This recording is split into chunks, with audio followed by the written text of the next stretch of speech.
Assalamualaikum warahmatullahi wabarakatuh.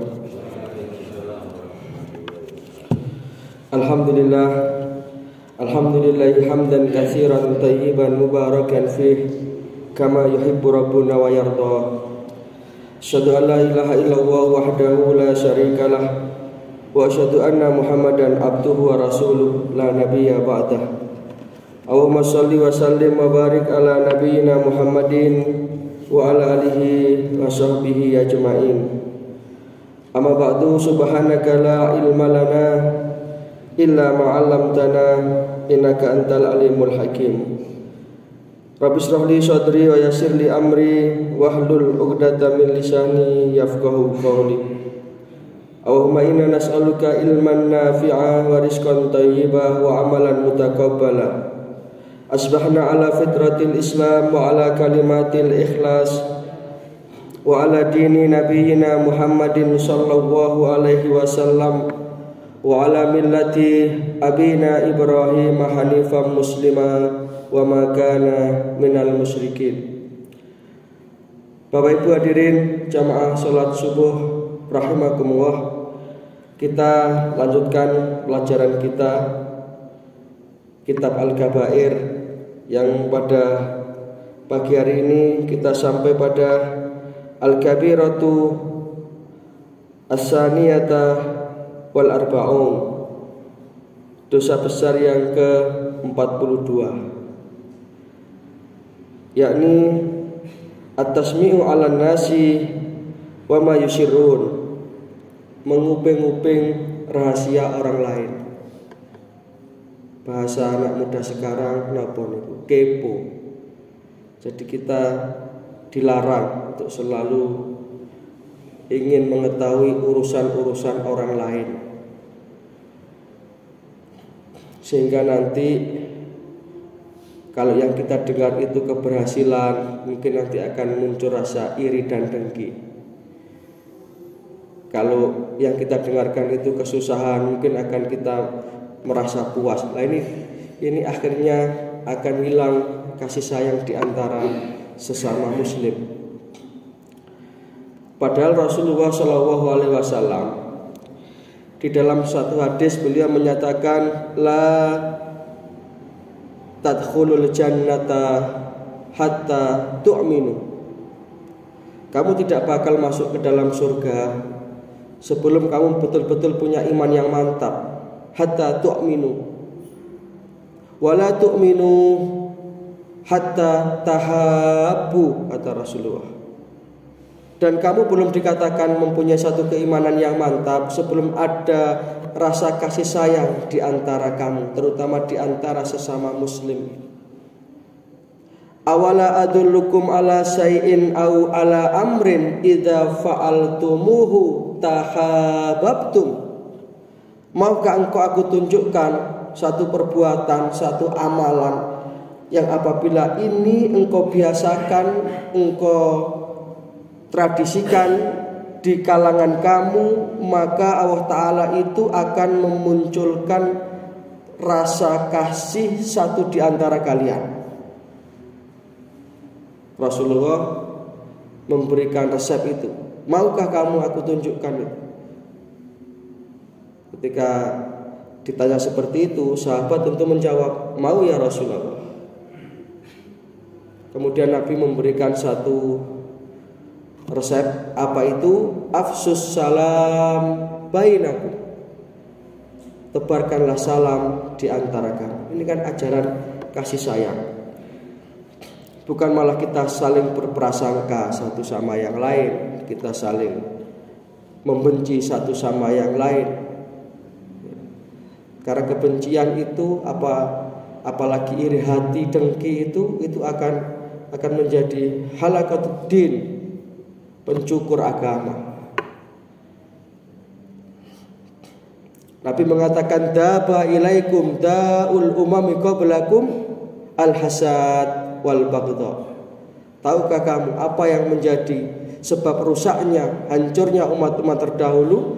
Dua, kata Rasulullah, sebabnya. Al-hasad, saling iri dan dengki, wal baghdha, dan permusuhan. Wahiyal halaqah, dan itu adalah pencukur. La aqulu halaqatal lati tahluqus sya'r, aku tidak mengatakan itu pencukur rambut. Innama hiya tahluquddin, tapi itulah yang akan mencukur agama, itulah yang akan menghilangkan pahala kebaikan-kebaikan kita. Maka Imam Ad-Dhahabi ini memasukkan orang yang selalu menguping rahasia orang lain,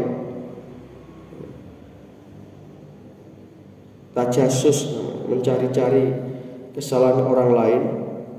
Dalam surat Al-Hujurat ayat 12 itu Allah menyatakan wala tajassasu, jangan kau mencari-cari kesalahan orang lain atau menguping pembicaraan orang lain. Sehingga ini termasuk minal kabair atau dosa-dosa besar. Jadi harus kita jauhi perilaku seperti ini. Di dalam hadis yang diriwayatkan oleh Imam Al-Bukhari nomor hadis 7042, Rasulullah SAW bersabda, wa man istama'a ila hadisi qaumin, barang siapa yang menguping-uping pembicaraan satu kaum, wa hum lahu karihuna, padahal kaum tersebut tidak suka, tidak mau sebenarnya pembicaraannya itu diketahui oleh orang lain. Subba fi udunihi illa ala unuku yaumal qiyamah. Maka pada hari kiamat nanti orang tersebut akan diberi tuangan timah panas yang mendidih di telinganya. Jadi ada yang mendengar-dengarkan omongan orang lain, ada yang mengamat-amati gerak-gerik orang lain.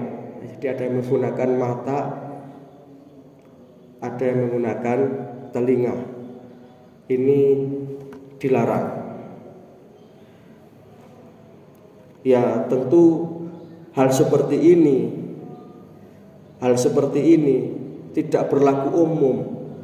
Ada pengecualian tertentu. Misalkan untuk satu peperangan kita mengintai musuh, melihat gerak-gerik musuh, itu tidak masalah. Itu dalam rangka kita berstrategi untuk peperangan dan ujung-ujungnya untuk menegakkan kebenaran. Di agama itu selalu memberi solusi-solusi. Seperti bohong itu, Pak. Bohong itu kan jelas tidak boleh. Tapi ada beberapa bohong yang justru ketika itu diperintahkan. Salasun laisa minal kadzab misalnya. Ada 3 bohong yang tidak masuk kategori bohong yang tercela. Misalnya bohongnya suami untuk menyenangkan hati istrinya, atau sebaliknya. Ini perlu diilmui hal seperti ini. Tidak semua kemudian kalau tidak boleh ya tidak boleh. Jadi ketika misalkan si suami makan masakan istrinya yang rasanya kurang pas atau kurang enak, kemudian si suami dengan jujur, masa kamu gak enak belas ini. Nah itu justru kejujuran yang menyakitkan. Itu justru tidak boleh itu. Rasulullah memberikan tuntunan, ya Rasulullah itu kalau tidak berkenan dengan masakan istri beliau tidak pernah mengeluarkan kata-kata yang menyakitkan. Sebaliknya misalnya si ibunya, si istrinya itu dibelikan oleh suaminya berupa pakaian atau apa dari luar kota yang kurang pas, kurang berkenan, warnanya mungkin norak, diberikan satu set pakaian itu, kodongnya warnanya merah, bajunya itu kuning, celananya hijau, itu mau dipakai itu ditutno arek cili-cili dikira setopan melaku, nggak dipakai itu nanti suaminya itu gelo, itu istrinya harus pandai-pandai, itu nggak boleh, sama nggak entos lah itu bojone ini dipadakno setopan enggak. Ini kita harus berbohong memang untuk menyenangkan hati suaminya. Ini pengecualian. Termasuk ini ketika kita berperang ya bolehlah kita itu mengamat-amati, melihat-lihat, mendengarkan informasi-informasi dalam rangka berstrategi perang. Boleh itu. Bukan semuanya tidak boleh. Dan ini sudah 10 menit, mudah-mudahan ada manfaatnya.